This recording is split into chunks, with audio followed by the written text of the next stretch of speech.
Yo, what's up, YouTube? Welcome to the Coffee Pod. My name is Chishu Said. Drink the coffee, it'll make you feel better.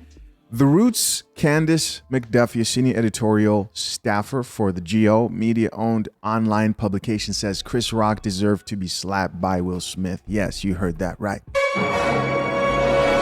Basically, some woman who's super woke and completely out of her mind. No more wasting time. Check it out for yourself. Let's get it. Why did you think he deserved to be slapped?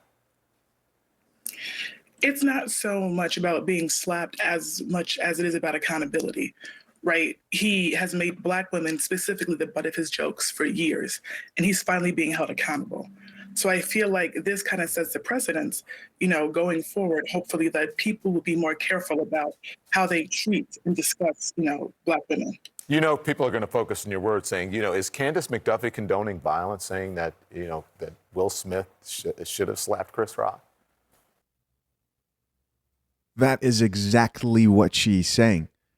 That's exactly what she's saying. Are you guys listening to this? I think, in the literal sense, it seems like a bit much. But honestly, sitting here, calling Jada out of her name, making fun of her hair condition, talking about her alopecia, words can be violent as well. And as we've seen, Black girls and women, we suffer abuse at higher rates in this country. So continuing to humiliate us only perpetuates this. Hold on, I gotta do it. I have to. Here we go. This coffee smells like shit. This coffee smells like shit. So CNN went and found this woman who is also bald, made sure she was dark, brought her on, and somehow made this whole narrative being about Chris Rock bringing down Black women. I want you guys to really think about it. If you've seen the special, you know that he does not mention Black women at all. But the mindset, again, is in this femme-centric society, is especially within the Black communities. If you say one thing at all, he's joking, he's a comedian. But if you say one thing at all that may poke fun at one woman, if she feels bad, now they will come for you because how dare you be a comedian? And what's crazy about this is there's two ways they'll come for you. They'll either come for you with some false allegation. I wouldn't be surprised if they're just combing through Chris Rock's past right now, trying to find some Me Too shit to pull out, or they'll use Black women. Any type of narrative that will encourage sensationalism, emotionalism, right? This is crazy. She's reaching way too far right now. Let's keep listening. A lot of people laugh, though, when they hear the jokes and they say he's a comedian, he's just being funny. Maybe you're being too sensitive about it. What do you say? I think it speaks to a larger American pattern of using marginalized people as comedic fodder. And then it can also, lead to violence being incited. It can lead to us being not seen as human. Words and comedy have larger consequences, as we've seen in recent years. What we saw on that stage wasn't comedy. It was comedy, but it was really pain. He has to heal from what's happened. And instead of kind of dealing with those emotions and those feelings, he's just taking it out and continues to take his rage and anger out on Black women.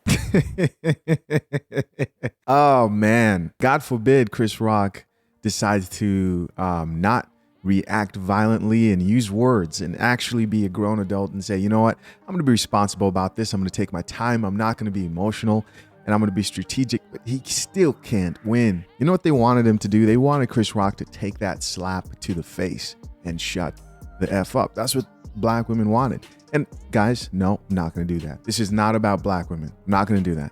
This is about a particular group of women who are also Black. Because listen, I know there's a bunch of Black women who will listen to this, and also in the comment section I'm going to read here, who disagreed with this. It's absolutely crazy. How the hell did this thing turn political, right? Listen, I hope people aren't falling for this, but again, this is way larger than just that slap. Most people today, if you ask them if Will Smith slapping Chris Rock was justified, will tell you yes. And a good number of them do happen to be Black women, and they're justifying this type of violence. Let's turn this thing around. What if a man was being talked to disrespectfully by a Black woman? Can you guys imagine that? Can you imagine a Black woman being disrespectful to a Black man? Does that ever happen? Comment down below. And is he then justified to react violently towards her? Or do you all of a sudden don't drink coffee? This is crazy. This is insane. And this story isn't everywhere. So I'm going to read a few comments here. This actually come from comments from O'Shea Duke Jackson's channel, because he actually made a video about this as well. So shout out to O'Shea. First comment here reads, I'm a professional female. I fully support and applaud Chris Rock. Oh, I'm also African American. Candace have several seats. She says, how would you feel if somebody slapped you and your dad? Another comment here says, words can be violent as well. So he's quoting what that chick says. It's like they live in a world of pure feelings where logic doesn't exist. Didn't Chris Rock have an actual bit about that in his special, where he basically said people who say that words can, I think it was something like people who say words hurt just as much as violence, something like that. I'm probably wrong. But the punchline was people who say that have obviously never been punched in the face, right? Another comment here says, as a black professional woman, I'm also tired of toxic feminism. If you don't like Chris Rock or any comedian, don't watch That Simple. Another person here added, he understood the backlash he would get behind it. That's exactly why he named it Selective Outrage. Genius title. Genius title. Because in the reaction to his special, he is proving what he basically was trying to get across. In his message, selective outrage. And what's very obvious, guys, is remember, we live in a society that cuddles women's, no matter what. Like, you say something and you're not even talking about women, this society would try to make it about any marginalized group that they think is being picked on. He said nothing about black women in that whole stand-up set. In fact, I think he uplifted his daughter in a very, very powerful way, sharing his relationship with his daughter. But again, they'll turn it into whatever they want it to be. Next comment here says, Chris Rock wasn't talking about black women as a whole in his stand-up. He was clearly targeting Jada and Will, and I think he was pretty clear as to why during his set. Another comment here says, my thing is this. If black women as a whole feel offended by what he said about one black woman, then can that same energy, when you attack one of us, black men, and we all come for you, then keep that same energy when you attack one of us black men and we all come for you. Equality, right? But I know what they think about that. I hate coffee. It's so strong. It's so strong.